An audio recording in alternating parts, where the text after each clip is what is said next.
everyone, welcome to eKuhipath.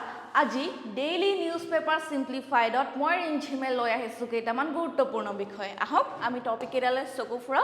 So first topic is religious freedom in India, then Kamakhya corridor, FATF and urban flooding. All right. So our first topic is religious freedom in India. All right. So etu ami tribunal pora loisu aru eitu ami relate koribo paru with GS paper 1 society secularism and GS paper 3 koribo paru ami. Then let's proceed. So context. All right. So US State Department released its international Religious Freedom Report for 2023. So International Religious Freedom Report. Okay. So a report to India khub beakoi criticize korise aru ki allegation logaise ami he bikhoye sao. Okay. So allegation of violent attacks on minority groups in India and references the violence in Manipur in May 2023. So amar jikhini minority groups or uporot violent attacks hoise. Okay. So heibilakor bikhoye mention ase yate. Okay. Aru jitu amar Manipur class hoisile. All right, in 2023 tar bikhoye yat mention kora ase. So India kenekoi respond korise ei report to wholeheartedly to welcome nokoru hoy nai. So the Ministry of External Affairs of India rejected the report. Okay, so Amar Randhir Jaisalwalai koise je it's deeply biased. A report to biased hoy. Iman amar religious freedom or restriction nai. Then one-sided projection and driven by vote bank consideration. Tinta ami reason paisu kwa karne deeply biased, one-sided projection and driven by vote bank consideration. Okay, so kind of an attempt to defame India's image. All right. So we have rejected this report.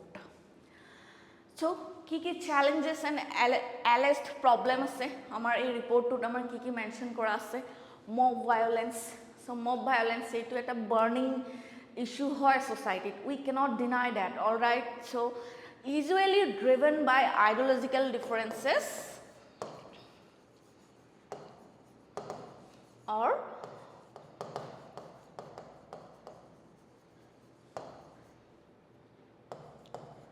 religious hatred. All right.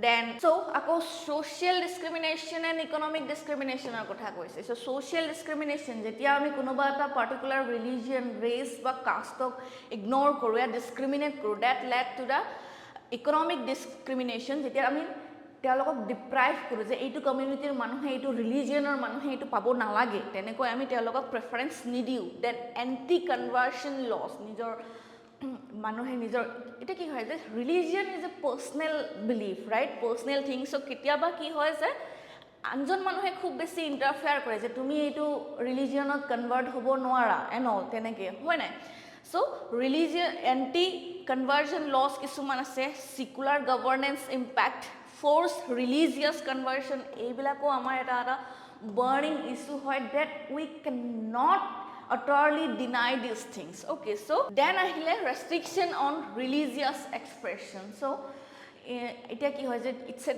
era of post truth, right? To manu bilake ki hoy kisumane mane nijor religionor upor jete kiba comment die ba kiba likhibo jay hoy nai so teoloke tatu koribo noare hate speech is it's all about hate speech nowadays. All right, so under representation of religious minorities jetia amar government policy or decision making thingot ki hoy je kisuman religious minority completely exclude kora hoy nai so disputes over religious sites very common.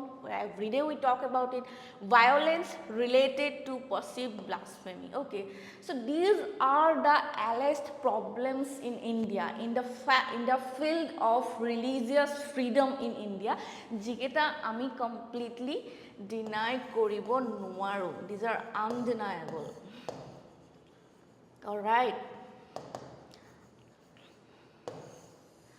So let's talk about religious freedom in India. Okay. So constitutional provisions khini bikhoye ami sam etia. So article 25, freedom to profess, practice and propagate religion. Okay, ejon manhor nija freedom ase te religion to eta personal faith hoy, personal belief hoy, te according to his own preferences nijor religion to practice koribo pare ya propagate koribo pare. All right, aru etu odhikar amak kune dia article 25. Then article 26, right to manage religious affairs. Okay, te puja parbon hok ba ji kono era nijor religious festivities hol. Okay, ji kono affair related to religion te nije koribo pare. All right, so article 26 gives us that right. All right, so article 27 says what?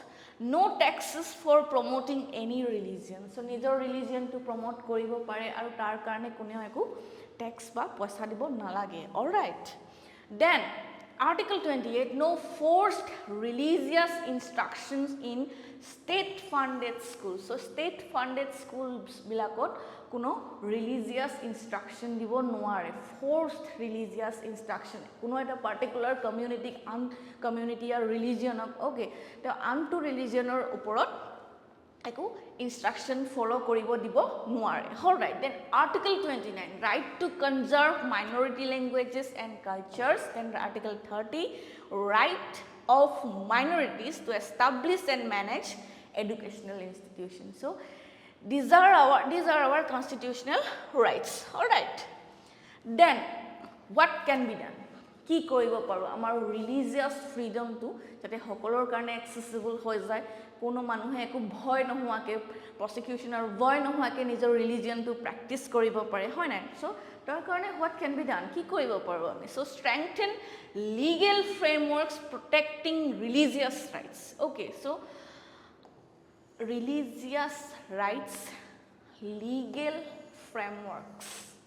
Okay, so lawবোৰ stringent হ'ব লাগিব. Okay, যাতে মানুহে নিজৰ without any fear of prosecution নিজৰ religion to perform কৰিব পাৰে, নিজৰ religious rights to exercise কৰিব পাৰে, তাৰ কাৰণে stringent legal law কিছুমান লাগিব that can protect these rights. All right, then enhance educational programs promoting interfaith understanding. So আমাৰ curriculum বিলাক improve koribo lagibo, tat religious tolerance or bikhoye, understanding or bikhoye, mutual respect or bikhoye ame mention kori thakibo lagibo. Jetia lora swali bilak horur pora ebur education loi pelai dangor hoi goi thaki no, so তেওঁলোকৰ মাজত এই hate to iman growth নহয়, হয় নাই? So সিহঁতে শিকি যায় যে all peoples are equal. All right, so and we cannot discriminate other people on the basis of their race, religion and caste. Okay, so enforce strict penalties for hate crimes and religious discrimination. Okay, so hate crimes or karone ba religious discrimination or karone kisuman strict law thakibo lagibo, jetia manuhe punished hobo, hoy na consequences bilak face koribo, tetia he manuhe nijor hate crimes bur jibilak illegal hoy, illegal way hoy hebur follow koribo karone voy koribo, hoy na. So ensure equitable representation of all religions in government policies. So in government policies, in decision making authorities. All right, so that hokolo minority groups or manu ba hokolo religion or manuhor eta equal representation thakibo lagibo, hoy na. So all voices should be heard. All right, then promote dialogue and cooperation among different religious communities. So dialogue and cooperation. So jetia manu bilake different religion or background or manuhe ekaloge kotha patibo, nijor view share koribo, exchange koribo, hoy na. So tetia eta holistic eta environment or srishti hobo boli ami bhabibo paro. Then support civil society initiative advocating religious tolerance. Jibilak civil society ase, jibilake hoda religious tolerance or kotha koy, mutual understanding or kotha koy, hoy na. So হেইবিলাকক আমি support দিব লাগিব then provide platforms for marginalised religious voices যেবিলাক the voice that's not heard really okay so তেওঁলোকক এটা platform দিব লাগিব যাতে তেওঁলোকে নিজৰ ভিউজ ৰাখিব পাৰে হয় নাই তেওঁলোকে কি কি ইস্যুজ ফেস কৰি আহিছে তেওঁলোকৰ এক্সপেক্টেশন কি কি সো এইবিলাকৰ বিষয়ে আমি শুনিব লাগিব alright then implement public awareness campaigns on religious freedom public awareness কিছুমান আমি স্প্ৰেড কৰিব লাগিব যত মানুহে নিজৰ ইন্ডিভিজুৱেল ৰাইটৰ বিষয়ে জনাব হয় নাই সো দেন ৰিলিজিয়াছ ফ্ৰীডমৰ বিষয়ে জনাব সো হেইবিলাকৰ বিষয়ে হয় নাই then monitor and address religiously motivated violence promptly আমি মব ভায়োলেন্সৰ কথা পাতিছো হেট ক্ৰাইমছৰ কথা পাতিছো হয় নাই সো এইবোৰ আমি কি কৰিব লাগিব we have to monitor this closely and address this issues okay religiously মানে কিহৰ কাৰণে হৈছে এই সাপোজ আমি কিবা এটা মব ভায়োলেন্স হল কিবা এটা incident hall we have to trace to the roots okay so আমি ৰুটটো চাব লাগিব যে কিহৰ কাৰণে এটো হৈছে বা তাৰ সলিউশন কি হ'ব পাৰে আৰু যদি তেনেকুৱা ইনসিডেন্ট আৰু নহয় হয় নাই so these are the things that can be done for the religious freedom in India so question এটা লৈ আহিছো ইয়াতে how the Indian concept of secularism is different from the western model of secularism so আপোনালোকে এটো প্ৰ্যাকটিছ কৰিব পাৰে all right then let's come to our second article that is Kamakhya corridor project okay so GS1 ত আমি পঢ়িব পাৰো এটো geographical strategic location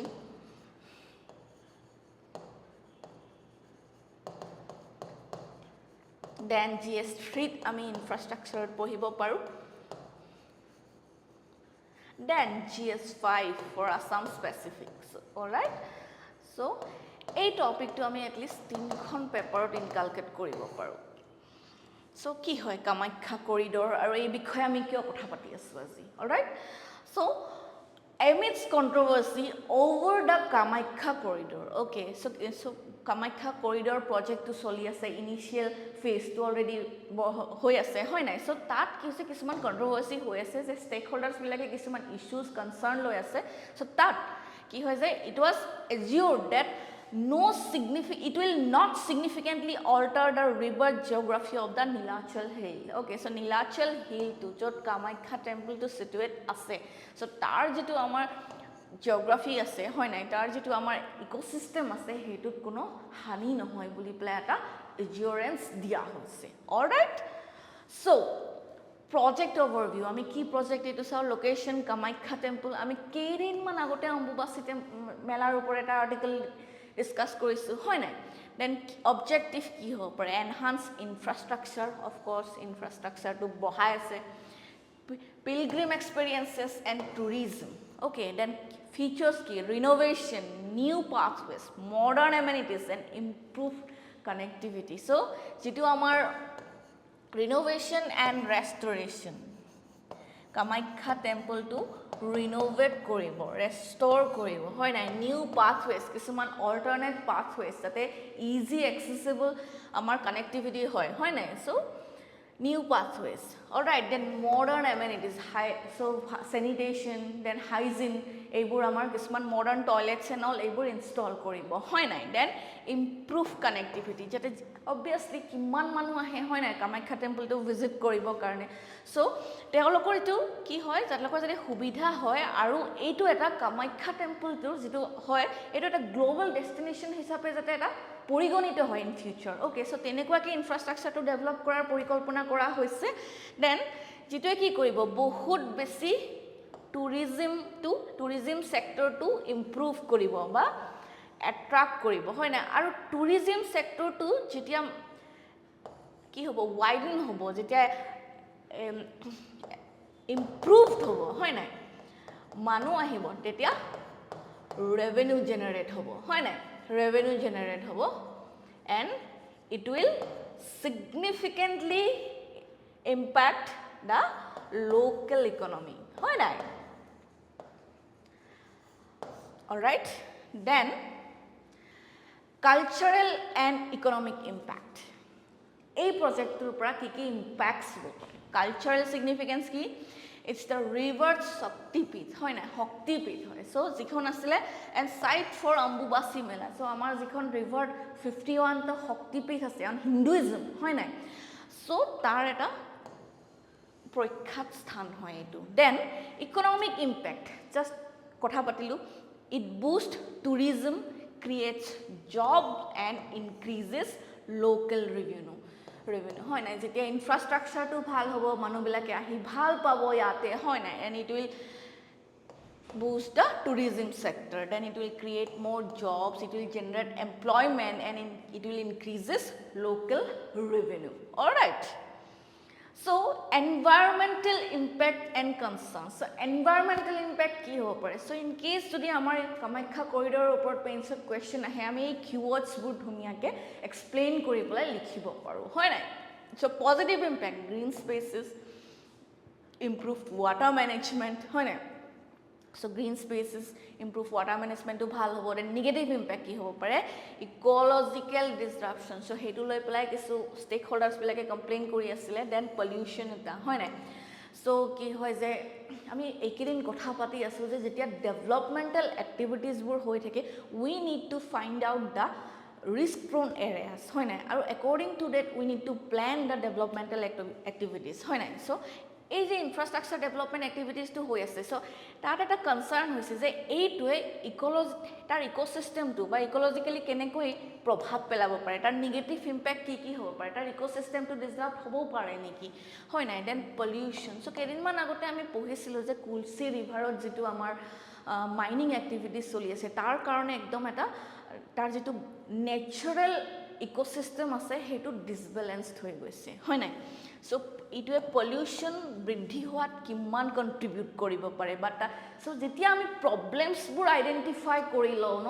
তেতিয়াহে আমি তাৰ সলিউশন বিলাক বিচাৰিব পাৰো হয় নাই সো তাৰ কাৰণে নেগেটিভ ইম্প্যাক্ট খিনি ইয়াত আমি দেখিলো আৰু নেগেটিভ ইম্প্যাক্ট খিনি দেখিলো যেতিয়া আমি তাৰ সলিউশন এতিয়া বিচাৰিব পাৰিম হয় নাই then community concern so balance development and heritage involve locals okay so community concerns ki hobo pare we have to balance development and heritage ami developmental activities kinio amak lagibo aru amar we have to protect the heritage also amar jitu heritage hoy hetu ami protect koribo lagibo okay and we have to involve the locals to community approach all right then current status and recent development or bikhoye puru so progress kiman progress hoise initial planning and groundwork to kori thoka hoise then challenges same challenge we have to balance the development with preservation addressing the concern we have to go with balancing development and preservation okay aru amar ji concern ase hebor ami address kori goi thakibo lagibo then recent development stakeholders engagement infrastructure upgrades hoy nai so let's see so let's come to significance all right it preserves Assam's heritage ami ma Kamakhya temple to kiman এটা ডাঙৰ heritage হয় আমাৰ কাৰণে হয় নাই so every ইয়াৰ অম্বুবাসী মেলাত কেনেকুৱা ভিৰ হৈ যায় হয় নাই আৰু এটা এইটো হিন্দুইজমৰ কাৰণে এইটো এটা খুব এটা পবিত্ৰ স্থান হয় নাই and tourism boost again positions Kamakhya as a global destination so infrastructure to develop হৈ থাকক মানুহ আহি থাকক হয় নাই so global destination হিচাপে মা Kamakhya corridor to পৰিগণিত হক হয় নাই that economic development significant local and state economic contribution so tenekwa ke jeta global destination hoi thakibo tourist ahi goi thakibo revenue generate hoi thakibo and it will significantly impact the economy of the state all right then sustainable development and local involvement essential aru manukhini ta involve local manukhini involve hobo lagibo aru amar ki hoy je long term vision kisuman thakibo lagibo tar karone hoy ne so etia ahisu amar tritiyo to topic ole so FATF financial action task force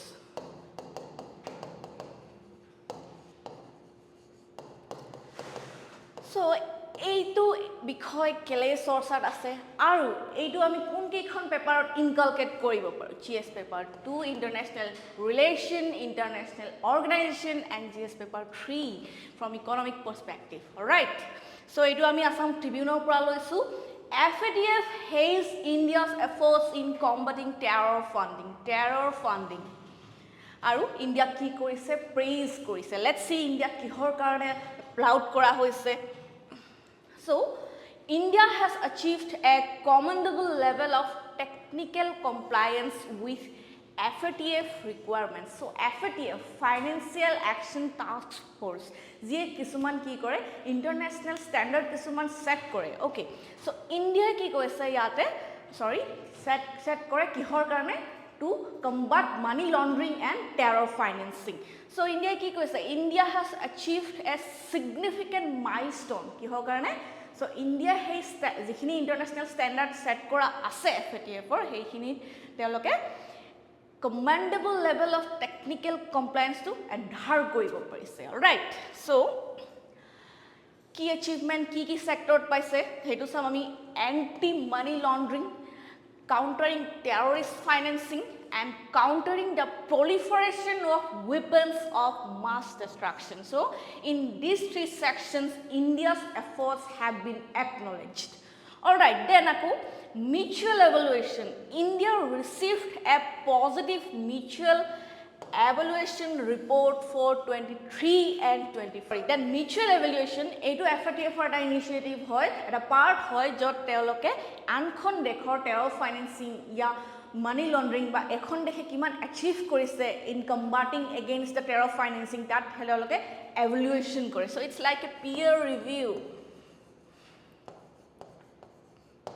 so এইটো peer review বুলিও কোৱা হয় আৰু তাত India's যেটো assessment report আছে হেতু খুব বেছি positive হয় all right then report highlights so regular follow up status paise India so India categorized under regular follow up so a regular follow up ot kekhon man country ase only 4 other G20 countries ase hey 4 other G20 countries or logot eta India naam to include hoy goise all right so India's efforts ki ase in combating money laundering and terror financing kenikwa initiative loise okay so India initiative to dher ase tar upor jikhini effort dise yate sabo implementation of stringent regulation on cash transaction to promote digital economy so jitu amar traditional economy ase so tar pora jitu cashless economy loike amar upgrade hoise that India tremendous effort ase that's totally undeniable okay then introduction of Janadhan and Aadhaar mobile जितु आमी समुके jam Trinity বুলি কোৱা হৈছো so এইটোৱে কি কৰিছে এইটো এটা ফাইনান্সিয়াল ইনক্লুজনত বহুত হেল্প কৰে ফাইনান্সিং সিস্টেমটো খুব বেছি এতিয়া ট্ৰান্সপাৰেন্ট হৈ গৈছে and it has reduced the illegal terror financing and all right so financial inclusion eta hoise the enhanced financial inclusion and increased traceability of transaction okay so code kiman toka transaction kora hoise so eibur etia transparent hoi goise and it has mitigated the money laundering and terror financing risk all right so positive outcome bilakor bikhoy ami discuss korisu India effort dise in combating terror financing and money laundering okay jikhini initiative add korise so tar amar ki positive consequences ahise amar system to okay so India has addressed risk associated with money laundering and terrorist financing so diman risk hobo pare tat hebila gutei issue bor India etia address kori goi ase then effective measures to reduce আকৌ কিছুমান effective strategy কিছুমান বনাই গৈ আছে to reduce this risk particularly in laundering process from corruption fraud and organized crime okay so India কিছুমান act enact কৰিছে amend কৰিছে then national investigation agency and others যিখিনি enforceable agency আছে তাৰ powers বোৰ increase কৰি গৈ আছে হয় নাই যাতে money laundering या corruptionৰ লগত জড়িত যিকোনো অপৰাধক ট্ৰেছ কৰিবলৈকে তেওঁলোক সক্ষম হয় all right Then economic impact, of course, financial stability. I mean, transparency in financing system, hetu already porhilu. Then it has improved stability and integrity of India's financial system. Then global financial market ki hoise India jitu eta positive rank ahise hoy na, positive image eta build hoise, tar karone global financial markets ki hoise, it promise a better access to global financial markets and institution, boosting investors confidence. Eta investors bilake India invest koribole bhoy na khabo hoy na, new technology upgrade hobo India market aru jitu accessibility ase in global financial markets, that will be very easy for India. All right, so UPI expansion eta ase, supports the global expansion of unified payment interface UPI, India's rapid payment system. So itu amar India indigenous payment system hoy. So UPI expansion hoise amar etia itu beleg dekh bilake itu accept kori loi ase, adopt kori loi ase. Recently UPI expansion or eta kotha monot porise that Peru has become the only first South American country that has adopted UPI expansion to. Hetu amar prelims ba jikono ahiboliga exam or karone eta important question hobo pare. All right, so regional and global leadership, ei je amar positive outcome bilak pohilu ami, India jitu eta recognition dise FATF e, India jitu achievement ase, eitu amar regional aru global leadership ki role play koribo. Okay, so ki hoy jay India's success sets a benchmark. So India is now a role model for other regional countries kihor karone, to adopt international standards effectively in combating terrorist financing. Jodi India pare ami paru hoy na, so teoloke beleg country bilake terror funding ya money laundering or against kuno initiative kyo lobo noare hoy na. So leadership in global efforts now. So already ami etu pohilu je regular follow up category to India naam to add hoise hoy na. It enhances India's capacity to lead global efforts against cross-border terror financing. Okay, so India etia ki hoy jitu policy making ya decision making tato etia India effort to recognize kora hoi jabo hoy na. So it enhances, it briddhi korise India's capacity to lead global efforts against cross-border terror financing and money laundering. So ki initiative ya efforts India dise ya, legislative and enforcement measures. So ki hoy je 2014 or pora India kebakhono legislative changes anise yare to combat what money laundering, terror financing and illicit funds effectively hoy na. So ako ki korise je enhanced enforcement measures to safeguard the financial system from money laundering and terror threats. So jibilak amar enforcement departments ase, agency ase, CBI, National Investigative Agency, ebilakor power to enforcement to khub besi increase korai di dise hoy na. Jene amar UAPA Act, Prevention of Money Laundering Act, so ebilak legislative changes India anise. All right. So now let's understand what is Financial Action Task Force. Okay, so etu ki hoy eta intergovernmental body, anto sorkari সংস্থা, ketia established hoisile 1989 during the G7 summit in Paris. Okay, then ki hoy, it develops policies against money laundering and terror financing hoy na. So policies banai, kisuman global standards banai hoy na, to combat money laundering and terror financing. Then participation, so meetings bilak ki hoy, 206 global network countries and observer organizations kisuman countries ase, kisuman organization ase, World Bank, United Nations and regional development banks hoy na. So your secretariat kor ase Paris. Then 39 members including the European Commission and Gulf Cooperation Council. Here 39 member ase, European Commissioner ase, Gulf Cooperation Council GCC কেদিনমান আগতে আমি পঢ়িছো GCC ৰ বিষয়ে এটা elaborative discussion so GCC পঢ়তে আৰু এটা কথা মনত পৰিল আমি কাফালা সিস্টেমৰ বিষয়ে পঢ়িছো হয় নাই so India became an observer so in 2006 so 2006 to India FATF as a observer country হিচাপে আছিল then full member কেতিয়া হলে 2010 ত then India is also a member of Asia Pacific group and Eurasian group okay so governance tour বিষয়ে আমি জানো এতিয়া presidency so কি হয় FATF president governance to lead কৰে আৰু president to কোনে choose কৰে the plenary okay plenary to কি the decision making body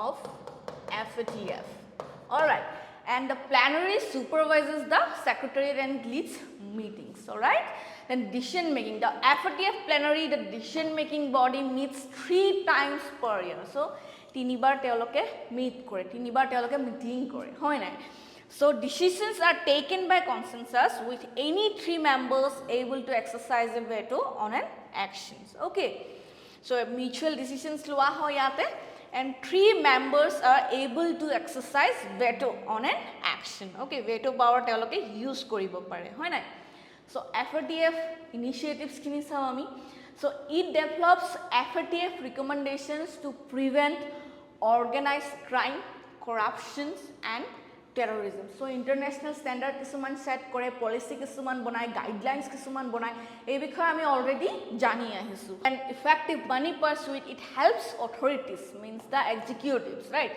track criminals fund from illegal activities jikono eta crime organize koribo karone jibilak manuhe telokok finance di toka paisa di help kore hebilak teloke track koribo pare hoy na tenekwa kisuman telokor policies banai then evaluating framework olop agote ami porisu mutual evaluations hoy na jot ekhon country ankhon country mutual evaluation kore assessment report banai hoy na so to assess countries AML and CFT frameworks all right then mandates country and classification ami already huni thaku pohi thaku about the blacklist and grey list hoy na so grey list country kunbo the countries under watch for insufficient AML and CFT measures so it is actually warning zone bulio koa hoy aru ki hoy je jibla country terror to grow what ba when the terrorist feel safe haven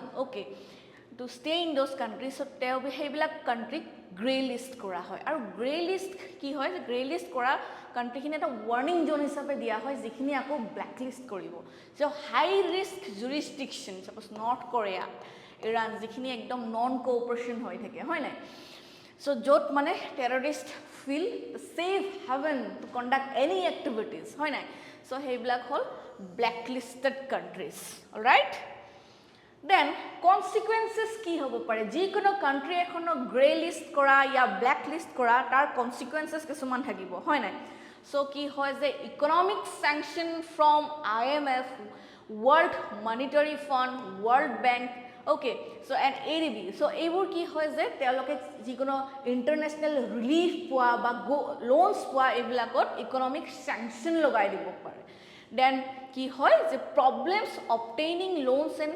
reduced international trade as a barrier hoi jabo pare hoy nai then potential international boycott and reduced capital inflows so kisman telokor product pati global market ot joat teloke etu ki koribo pare boycott kori dibo pare jitu hanghatik economic loss koribo pare jikhono ekhon country hoy nai but these are also necessary steps to prevent the growing terror against the world all right then challenges ki hobo pare so voluntary implementation and lack of transparency so jetia ei funds ei guidelines bur policy bur implement korat kisuman challenges ahi jay aru jitu transparency na thake hetu eta challenge hobo pare tackling modern challenges like cryptocurrencies and bio warfare ebur amar new threat hoy nai cryptocurrency ase bio warfare ase then balancing regulations with innovation and global coordination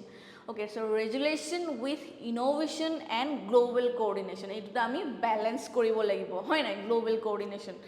Then adopting to evolving criminal tactics and political consideration. Okay, so ki hoy je criminal tactics and political consideration bilakok ami observance rakhi pelai কিছুমান new wage adopt কৰিব লাগিব যাতে at least FATF or initiative board তেওঁলোকৰ যেটো standard board they stay ahead of any criminals intentions. All right,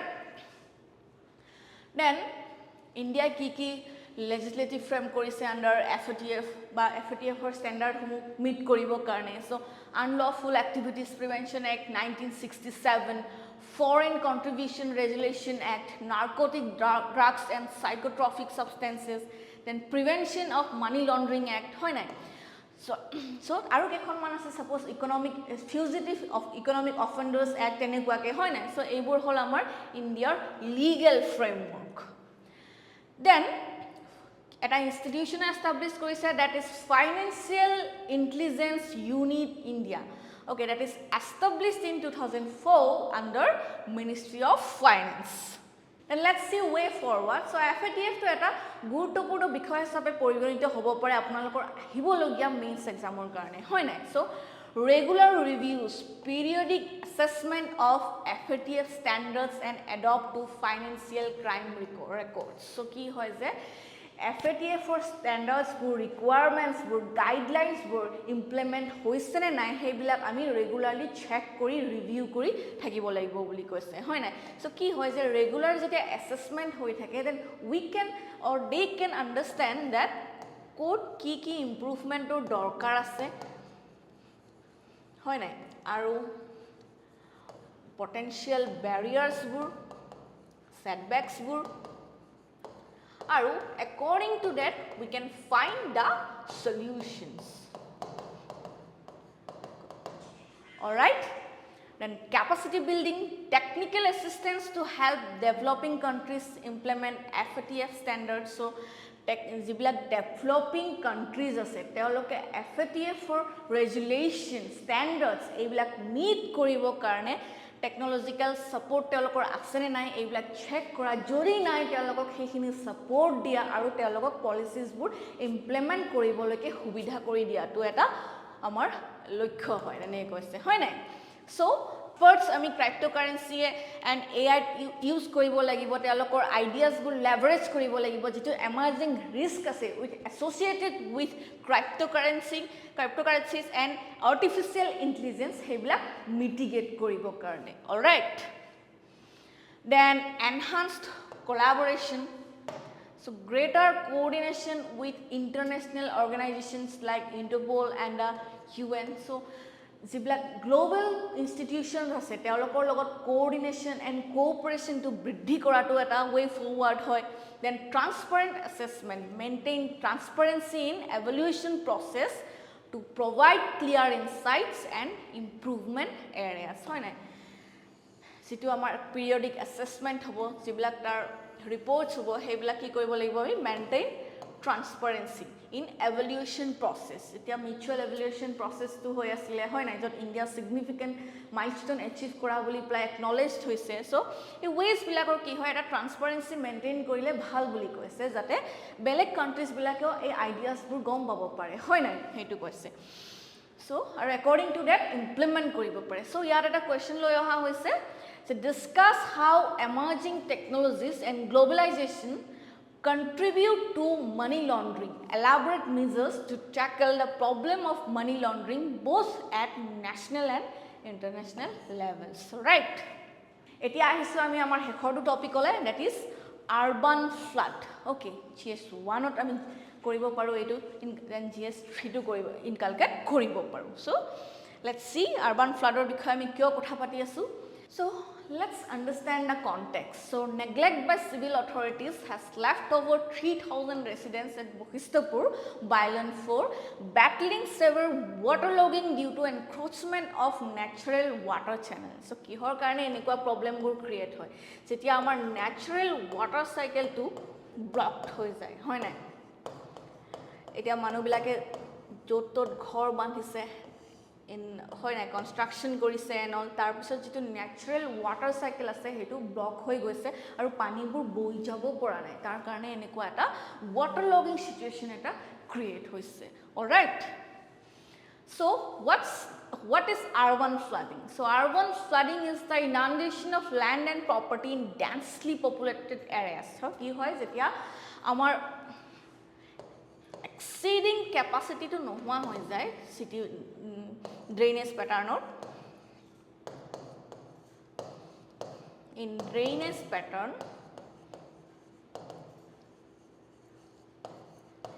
it can create havoc in the population of that area হয় নাই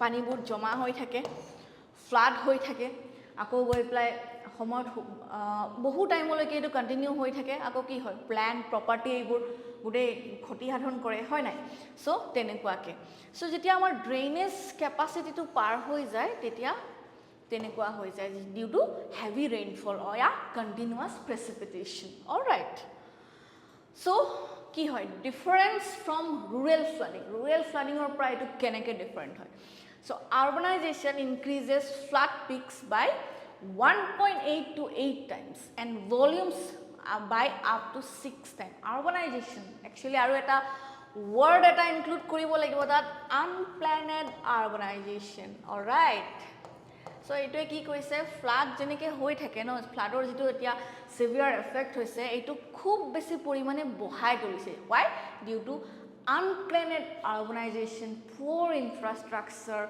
okay so tenekwa ke hoy nai so densely populated urban areas face significant human suffering and loss of life during flood of course just pohilo ami unplanned poor infrastructure tenekwa ke hoy nai so जिबला खूब बेसी घन जनबसतिपूर्ण area থাকে তাত এটা significant human suffering and loss of life হয় বা মানুহৰ ক্ষতি সাধন হয় during floods then let's talk about natural causes higher rainfall and storm surges হয় নাই so higher rainfall to eta হয় high precipitation আকৌ কি হয় যে ground water tables বিলাকে যি হয় মাটিৰ যিটো মানে পানী ধৰি ৰাখিব পৰা ক্ষমতাটো থাকে হেতু কমাই আনি থাকে হয় নাই and flash floods from snow melt in lower catchment areas so sudden glacier melt hoy snow melt hoy in lower catchment areas eta sudden flood create hoy nai so and anthropogenic causes man made causes ki hobo pare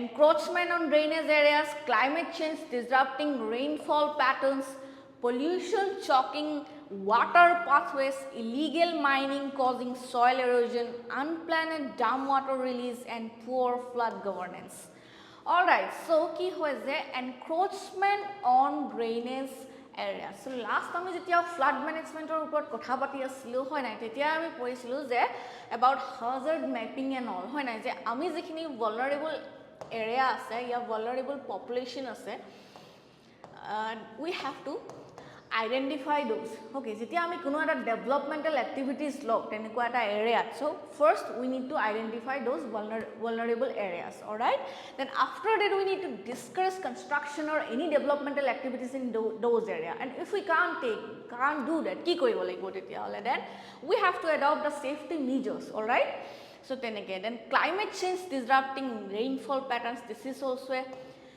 issue all right so climate change or karone rainfall pattern to disrupt hoise hoy nai so pollution choking water pathways pollution eta hoy nai that illegal mining causing soil erosion again kedin man agote ami mining sand mining or upor kotha patisu kuntu river upor khulsi river hoy nai so tar karone ki hoy je jiman khini natural habitat asile in that particular ecosystem telokor গোটেই লাইফস্টাইলটো disrupt হৈ গৈছে হয় নাই so তেওঁলোকৰ ইকোসিস্টেমটো disbalanced হৈ যায় তেনেকে হয় নাই দেন আনপ্ল্যানেড ডাম ওয়াটাৰ ৰিলিজ সো ডাম ওয়াটাৰ ৰিলিজ যেতিয়া তেতিয়া কৰিলে তো ফ্লাড হ'বই হয় নাই একো প্ল্যানিং নোহোৱাকে পুৰ ফ্লাড গভৰ্নেন্স এইটো এটা সিগনিফিকেন্ট থ্ৰেট হয় পুৰ ফ্লাড গভৰ্নেন্স আমাৰ যেটো ল্যাক অফ ফ্লাড প্ৰিপেয়াৰ্ডনেস আছে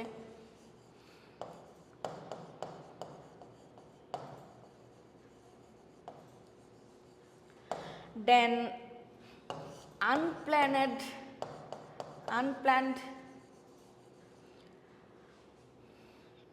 mitigation effort.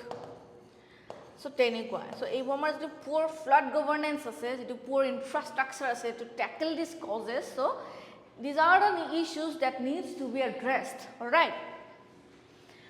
So now কি হল কি কথা পাতিম আমি impact of urban flooding. So তাৰ প্ৰভাৱ কি হ'ব পাৰে? It causes direct or indirect loss of life and property due to waterborne infection disease that causes the loss of life. Okay, all right. And it disrupts city function ki hoy je water supply bond hoy jabo pare, communication bond hoy jabo pare, sewerage bond hoy jabo, power lines disconnect hoy jabo pare, communication to just kolu ami transportation disrupt hoy jay, infrastructure to ki kom aru ami hoy nai. So it damages the environment to etu produkhit kore aru ki hoy je as vegetation is washed away by extreme water flow. So tar thoa gos gosoni bilak jetia banpani utuai loi jay, so eneke environment to damage kori. So these are the bad impacts. All right. Then causes animals to suffer from diseases and loss of shelter. So every year ami dekhi thaku flood hoy nai manu bilak keneke suffer kore, animals bilak utuai loi jay, manuh loi jay teneke hoy nai. It compromises hygiene. Ako hygiene to compromise hoy jay and spread diseases when sewage and solid waste enter homes and buildings. So jibilak waterborne disease ase ba infections ase hebilak jeta ghorot ahe hoy nai ঘৰলে প্ৰখাৰ হৈ আহে. So এইটোৱে কি কৰে? It compromises hygiene hoy nai and it affects our lifestyle. Then it leads to long lasting trauma and psychological impact due to the loss of lives and property with a tiresome recovery process. বহুত মানুহ every year floodত ঢুকাই থাকে আৰু যেতিয়া আমি আমাৰ নিজৰ কোনোবা আপনজনক আমাৰ চকুৰ সন্মুখতে এনেকে ঢুকাই থকা দেখো বা কোনোবা এটা প্ৰবলেমত দেখো আমি, সো তা কি হয় এটা লং লাষ্টিং ট্ৰমা এটা মানুহৰ ওপৰত পৰে হয় নাই, যেটা সাইকোলজিক্যাল ইম্প্যাক্টটো খুব বেছি প্ৰভাৱ পেলায়। আৰু কি হয় due to the loss of lives and property, বহু মানুহে যেতিয়া এটা বহু কষ্ট কৰি ঘৰ বনায় হয় নাই, বহু আশা আকাংক্ষা লৈ পেলাই ঘৰ বনায় আৰু সেইটো যেতিয়া ফ্লাডে উটুৱাই লৈ যায় নষ্ট কৰি পেলাই ক্ষতি সাধন কৰে, তেতিয়া তেওঁৰ মানসিক অৱস্থা কেনেকুৱা হ'ব পাৰে হয় নাই। সো এইবোৰ then mitigation and response to some, we have to avoid building in flood prone areas to reduce risk. Already ami kebabaru patisu je jiblak vulnerable areas ase that ami developmental activities ya buildings ya construction ebur ami identify koribo lagibo aru according to that we have to stop working on that. All right, we have to avoid building in flood prone areas. Then we have to develop blue green infrastructure for sustainable urban solution, green space, green park enekwa ami ebur initiative ami lobo lagibo. Ako rain water harvesting, we have to collect rain waters. Okay, we have to adopt the system of rain water harvesting in all infrastructure projects. All right, so etu are amar sustainable urban solution boli koa hoise hoy na. Use geospatial technology. Okay, ami geographical information system to use korim ki karone to find out the flood vulnerable areas. Okay, mapping koribo karone kun bilak vulnerable community hoy areas hoy, and according to that we make our steps, right? So maintain and desilk natural water bodies to ensure water flow. Jiblak sediments and debris thake in natural water bodies hebilak ami tar pora encroach koribo ya extract korim jate water to smoothly flow hobo pare hoy nai. We have to clear the pollution and encroachment from water bodies, okay, to maintain the drainage. Then ako ami manu bilakok eta awareness spread koribo lagibo about the risk of living in flood prone areas. Jiblak vulnerable community tenekwa flood prone areas thake telokor majot ami kisuman awareness spread koribo lagibo, kisuman mitigation strategy share koribo lagibo hoy nai. So tenekwa ke then government initiative, Assamese cities mission কি কৰে, it aims to increase urban permeability for better rainwater absorption and utilization. So rainwater absorb kora, collect kora, storage kora, then utilization. All right, then the Atal mission for rejuvenation and urban transformation. So ki kore, it supports city planning with a focus on mitigating flood risk. So flood risk mitigation কৰাত তেওঁলোকে focus কৰে then encourages residential and commercial stakeholders to adopt green infrastructure green roof green park all right such as rain garden green roofs rainwater harvesting কিয় কাৰণে to enhance the flood resilience all right then আকৌ এটা question লৈ আহিছো ইয়াতে while the untimely heavy rains can be attributed to climate change the urban flooding is largely due to an unplanned urbanization discussed we have just talked about unplanned urbanization a lot so এইখিনি আসলে আমাৰ আজিৰ topic অহাকালি আমি আকৌ আহিম কেইটামান গুৰুত্বপূৰ্ণ টপিক লৈ পেলাই so thank you